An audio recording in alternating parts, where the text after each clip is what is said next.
Assalamualaikum warahmatullahi wabarakatuh. Perkenalkan, nama saya Zara Tushina Siregar dari Pendidikan Bahasa Inggris kelas G. Di sini saya akan mempresentasikan hasil dari pemahaman saya tentang bab 2, yaitu Pancasila dalam kajian sejarah bangsa Indonesia. Bab 2, Pancasila dalam kajian sejarah bangsa Indonesia. Pengertian dan pentingnya Pancasila dalam kajian sejarah bangsa Indonesia.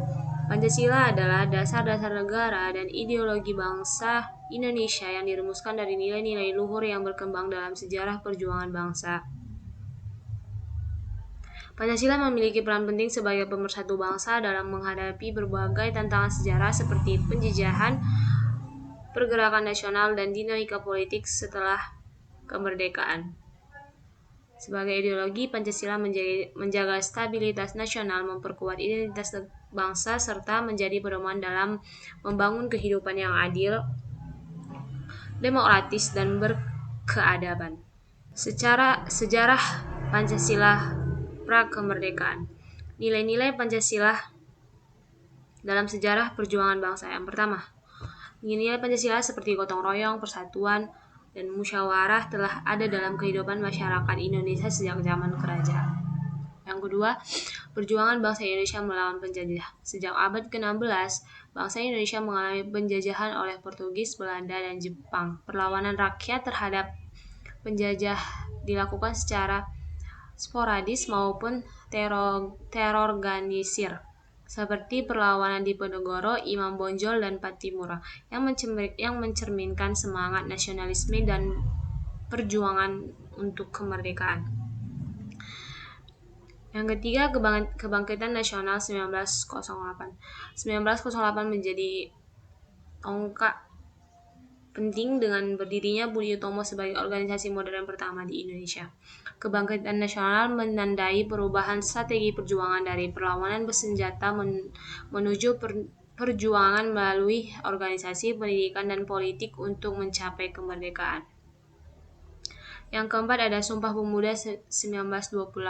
Sumpah Pemuda merupakan peristiwa penting yang menegaskan persatuan bangsa melalui 3 ikrar.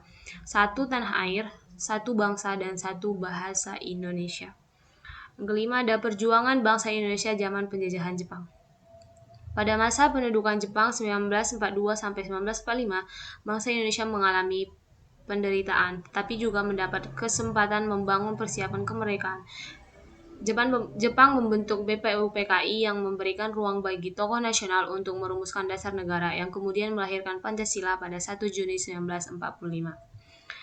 Yang terakhir ada Pancasila pra-kemerdekaan. Sebelum kemerdekaan, Pancasila dirumuskan sebagai dasar negara dalam sidang BPUPKI oleh para pendiri bangsa, terutama dalam pidato Insinyur Soekarno pada 1 Juni 1945. Rumusan ini kemudian dikembangkan dalam Piagam Jakarta 22 Juni 1945 dan disahkan dalam pembukaan Undang-Undang Dasar 1945 pada 18 Agustus 1945 sebagai dasar negara Indonesia merdeka.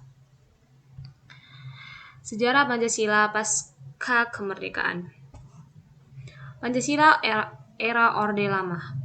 Pada masa Orde Lama 1945 sampai 1966, Pancasila digunakan sebagai dasar negara dan pedoman dan dalam membangun Indonesia yang baru merdeka. Namun, terjadi berbagai tantangan politik, termasuk upaya penyimpangan seperti demokrasi terpimpin dan konflik ideologi antar nasionalisme, agama, komunisme yang berpuncak pada peristiwa G30 SPKI 1965. Yang kedua ada Pancasila di era Orde Baru. Di bawah pemerintahan Soeharto 1966 sampai 1998, Pancasila dijadikan asas utama dalam pembangunan nasional dengan konsep demokrasi Pancasila.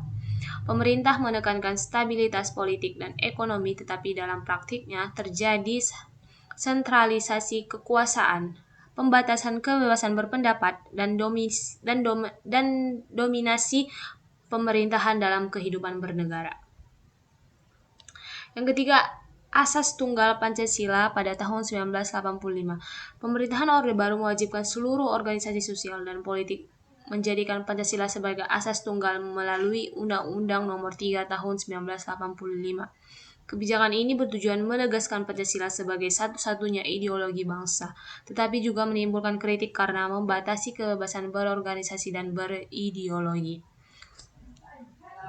Yang terakhir ada Pancasila di era reformasi setelah runtuhnya Orde Baru pada 1998. Era reformasi membawa perubahan dalam kehidupan demokrasi. Pancasila tetap menjadi dasar negara, tetapi diterapkan dalam sistem pemerintahan yang lebih terbuka, demokratis, dan menjunjung hak asasi manusia. Sentralisasi kekuasaan dikurangi melalui desentralisasi dan otonomi daerah, serta kebebasan berpendapat lebih dihargai. Sekian dari hasil presentasi saya. Terima kasih.